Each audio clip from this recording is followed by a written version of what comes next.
বয়স দিয়ে কখনো তো ভালোবাসা হয় না, তাই না? আর বাইরে থাক, বাংলাদেশে থাক, যেখানে থাক, আমার কোনো আপত্তি নাই। আমার শুধু চাই সুন্দর একটা মন, আর সুন্দর একটা ভালোবাসা। টাকা পয়সা, গাড়ি বাড়ি, ধন সম্পত্তি, এগুলো দিয়ে কি কখনো মনের মতন মানুষ পাওয়া যায়? মনের মতন মানুষ পাইতে গেলে সুন্দর একটা মন, সুন্দর একটা ব্যবহার চাই। কেমন আছেন? আলহামদুলিল্লাহ ভালো। ভাই আপনি কেমন আছেন? আলহামদুলিল্লাহ। কি নাম আপনার? আমার নাম দুরজান আক্তার। কি নাম? দুরজান আক্তার। নূরজানা। হুম। আচ্ছা, কোথা থেকে এসেছেন? এসেছে সাভার রূপনগর থেকে। সাভার রূপনগর থেকে। হ্যাঁ ভাইয়া। এই যে আপনার এত সুন্দর চেহারা, এত মানে দেখতে এত সুন্দর লাগছে, তা আপনি ক্যামেরার সামনে কেন?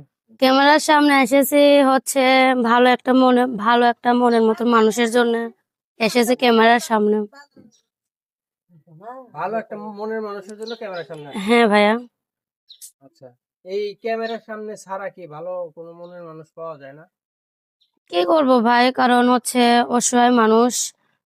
হচ্ছে একটা দোকানে টেলার্সের কাজ করি। তারপরে বাবা মাটা অসুস্থ অনেক। বর্তমানে বাবা একটা বিয়া করছে, আর আম্মু অসুস্থ। আমি একটা দোকানে টেলার্সের কাজ করে সংসার চালাই। আপনি সংসার চালান? হ্যাঁ ভাই, আমি চালাই সংসার। আপনার কোনো ভাই নাই? না, বড় ভাই নাই, আমি একা। আমার ছোট দুটো ভাই আছে, তারা পড়াশোনা করে ভাই। এই পড়াশোনার খরচও কি আপনার দিতে হ্যাঁ হয়? ভাইয়া, আমারই দিতে হয়। কি করব, সংসারে যদি বড় একটা ভাই থাকতো তাহলে আমিও আর মিডিয়ার সামনে আসতাম না হতো, অথচ আমারও খরচটা চালাইতো। যদি বর্তমানে যদি বড় একটা ভাই থাকতো। এখন বাবাটা অসুস্থ, তার মধ্যে বাবাটা রিক্সা চালায়, আর আম্মুটা অনেকটা অসুস্থ, কোনো কাজ বাজ করতে পারে না। আমি টেলার্সের কাজ করে সংসার আপাতত চালাই। এই এই টেইলার্স এর কাজ করে আপনি কত টাকা পান? মাস গেলে ধরো ভাই 3 থেকে 4 হাজার টাকা পাই। এই 4,000 টাকায় কি আপনার এই এত বড় একটা সংসার চলে? কি করবো কি করবো ভাই, যেরকম নসিব, যেরকম কর্ম, সেরকম টাকা, তাই না? না চলাইলে এখন কষ্ট মষ্ট করে চলতে লাগে।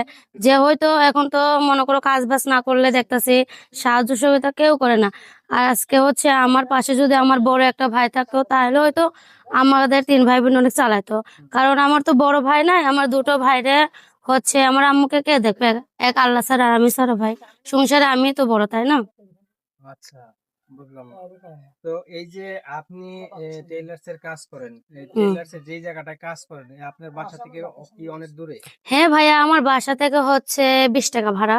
20 টাকা ভাড়া। হুম। তো এই যে যাওয়া আসার পথে এমন কোন ছেলে কি আপনার পছন্দ হয় নাই? যে ভাইয়া রে, না ভাইয়া, আমার কোনো ছেলেরা পছন্দ হয় না। কারণ কেন হচ্ছে যৌতুক চায়, বিয়া শাদী করলে বলে যৌতুক চায়। তাই সবার কাছে তো যৌতুক দিয়ে তো বিয়া বসা যায় না। না না, এটা যৌতুক তো চাবে আপনার বিয়ে শাদীর ক্ষেত্রে আগাইলে। তো হুম। আপনি এর সাথে কি কোনো প্রেমের টেমের অফার টফার না করেন? না ভাই, আমি প্রেম টেম করি না। প্রেম টেম করবো না কেন? মিডিয়ার সামনে এসেছি, ভালো একটা সুন্দর একটা ভালো একটা মনের মতন মানুষ পাইলে তার কাছে বিয়া শাদী বসবো, তার সাথে সুন্দর সংসার সাজাবো। এই জন্য এই জন্য ভাই। আর একটা কথা বয়স যেরকমই হোক, অসুবিধা কি? বয়স বয়স দিয়ে কখনো গণ্য না করলে, বয়স দিয়ে কখনো ভালোবাসতে হয়? বয়স দিয়ে কখনো ভালোবাসলে হয় না। ভালোবাসা করতে গেলে সুন্দর একটা মন লাগে, সুন্দর একটা ব্যবহার লাগে, সুন্দর একটা চরিত্র লাগে। আচ্ছা, এই যে আপু, আপনি তো এখন বড় সংসারে, তাই হুম। না?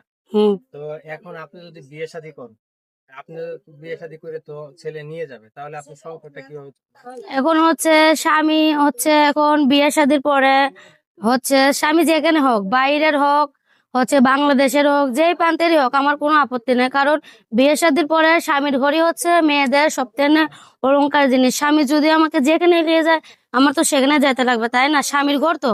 স্বামী যদি দোজকে নিয়ে, আমি দোজকে যাইতে রাজি আছি ইনশাল্লাহ। সে তো স্বামী, তাই না? না না।